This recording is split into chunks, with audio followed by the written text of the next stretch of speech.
ബാബുരാജ്, സിദ്ദിഖ് ഇവരുടെയൊക്കെ പേരെടുത്ത് പറഞ്ഞിട്ടുണ്ട്. പഹാജ, മജീദ്ക്ക, അങ്ങനെ കുറെ പേരുടെ പേര് പറഞ്ഞിട്ടുണ്ട്. അവരൊക്കെ ഒരുപാട് അശ്ലീലം പറഞ്ഞു എന്നാണ് ആ ഓഡിയോ ക്ലിപ്പിൽ അവർ ആരോപിച്ചിരിക്കുന്നത്.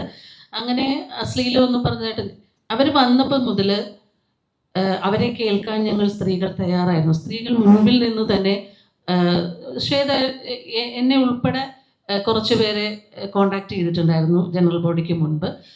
ഞങ്ങൾക്ക് ചേച്ചി സംസാരിക്കാനുണ്ട്, ഞങ്ങൾക്ക് പറയാനുണ്ട് കാര്യങ്ങൾ. അപ്പം ഞങ്ങൾ വിചാരിക്കുന്നത് എന്താണ്, ഈ കാലയളവിൽ അവിടെ നടന്നിട്ടുള്ള കാര്യങ്ങളെക്കുറിച്ച് അവർക്ക് വിശദീകരണം ഉണ്ടാവും. അപ്പം ഞാനും പറഞ്ഞു അത് ഞങ്ങൾക്ക് കേൾക്കണം, അത് സംസാരിക്കാനുള്ളൊരു സാഹചര്യം നിങ്ങൾ ഞങ്ങൾക്ക് ഞങ്ങളുടെ കൂടെ നിന്ന് ഉണ്ടാക്കി തരണമെന്ന്. തീർച്ചയായിട്ടും ഞങ്ങൾ നിങ്ങളുടെ കൂടെ നിൽക്കും. നിങ്ങൾ പറയുന്ന കാര്യങ്ങൾ ഞങ്ങൾ കേൾക്കും. എന്നിട്ട് നീതി എവിടെയാണ്, ശരി എവിടെയാണോ അതിൻ്റെ കൂടെ ഞങ്ങൾ നിൽക്കുള്ളൂ. നിങ്ങൾ പറയൂ, നിങ്ങളുടെ ഭാഗം നിങ്ങൾ ക്ലിയർ ചെയ്യൂ എന്ന് പറഞ്ഞിട്ട് തന്നെയാണ് നമ്മൾ ജനറൽ ബോഡിക്ക് മുമ്പാണത് സംഭവിച്ചത്. പക്ഷെ ജനറൽ ബോഡി തുടങ്ങി ഇവർ വന്നതിന് ശേഷം അവർ ഈ കഴിഞ്ഞ കാലയളവിൽ നടന്ന ഒരു കാര്യങ്ങളും അവർ സംസാരിക്കുന്നില്ല. അവർ വന്നിട്ട് സംസാരിച്ചത് മുഴുവനും അതിനു മുൻപ് തന്നെ നേരെ നോക്കിയാൽ കീരിയും പാമ്പും പോലെ നിന്ന അംഗങ്ങളാണ്. എക്സിക്യൂട്ടീവ് കമ്മിറ്റി അംഗങ്ങളും ഭാരവാഹികളുമാണ്. അവരൊക്കെ അവിടെ വന്നു കഴിഞ്ഞപ്പോഴത്തേക്ക് അവർക്ക് ഒരു പ്രശ്നവും ഇല്ല. അവരെല്ലാവരും ഒരുമിച്ച് വേദിയിലിരുന്ന് സന്തോഷം, നമുക്ക് സന്തോഷം, അവർ അങ്ങനെ തന്നെ ഇരിക്കണമെന്ന് തന്നെയായിരുന്നു നമ്മുടെ എല്ലാവരുടെ ആഗ്രഹം. പക്ഷെ അവിടെ വന്നതിന് ശേഷം അവർ ഭയങ്കര ആക്ടിങ് ആയിരുന്നു. എല്ലാവരും വന്നിട്ട് അവർ സംസാരിച്ചത് മുഴുവനും അവരുടെ ഭാഗം കേൾക്കാനാണ് ഈ ജനറൽ ബോഡിയിലുള്ള ആൾക്കാർ അത്രയ്ക്ക് നാണക്കെട്ടിരിക്കുകയാണ്. അമ്മയിലെ അംഗങ്ങൾ മുഴുവനും അതിനെക്കുറിച്ച് അവരൊന്നും പറയുന്നില്ല. അവർ പറഞ്ഞത് മുഴുവനും 1500 രൂപ പെൻഷൻ നമ്മൾ കൂട്ടുകയാണ്.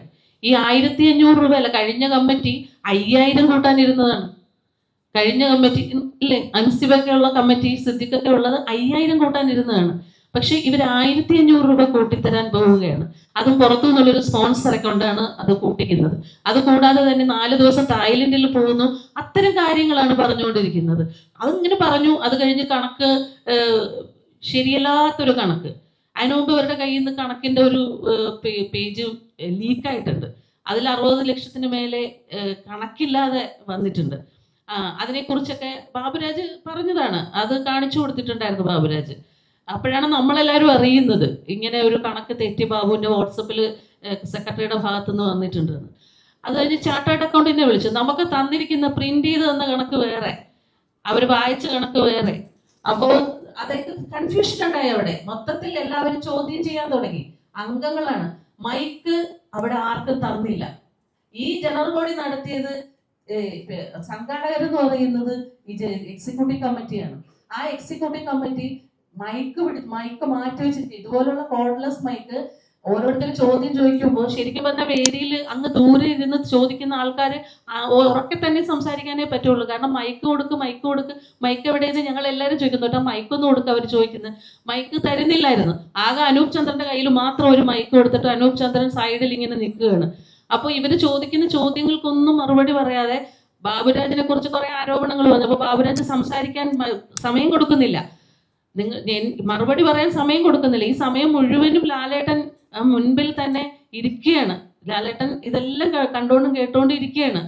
അപ്പോൾ ബാബുരാജിന് സമയം കൊടുക്കുന്നില്ല. അവർ സമയം കൊടുക്കാതെ ഇരുന്ന് കഴിഞ്ഞപ്പോഴത്തേക്ക് ബാബുരാജ് പറഞ്ഞു ഞാൻ ഇറങ്ങി പോവുകയാണെന്ന് പറഞ്ഞു.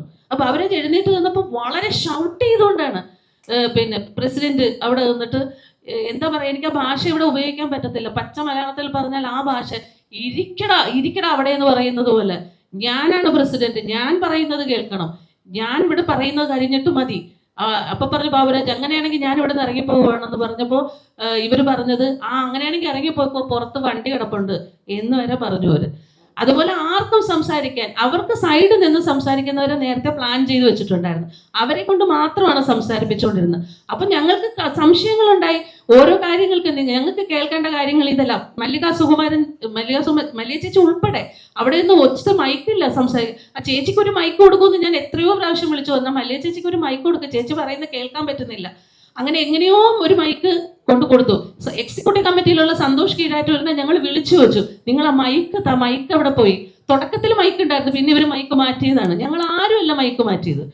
സന്തോഷ് കീഴാറ്റൂര് ആ മൈക്ക് തന്നില്ല നമുക്ക്. ഇല്ല, ഇപ്പൊ തരാൻ പറ്റത്തില്ല, ഉച്ചയ്ക്ക് ശേഷം ചർച്ചയ്ക്ക് ശേഷം തരാൻ പറ്റുള്ളൂ എന്ന് പറഞ്ഞു. അങ്ങനെയാണ് മൈക്ക് കൊടുക്കാതിരുന്നത്. അപ്പോൾ അവിടെ ആരെയും അശ്ലീലം പറഞ്ഞിട്ടില്ല. ഞങ്ങളാരും കേട്ടിട്ടില്ല അശ്ലീലം പറഞ്ഞത്. ഇനിയിപ്പോൾ മാലച്ചേച്ചി മാലയും മായ വിശ്വനാഥുമാണ് അശ്ലീലം പറഞ്ഞതെന്ന് അവരെടുത്തു പറഞ്ഞിട്ടുണ്ട്. അതുകൊണ്ട് അവർ പറയട്ടെ.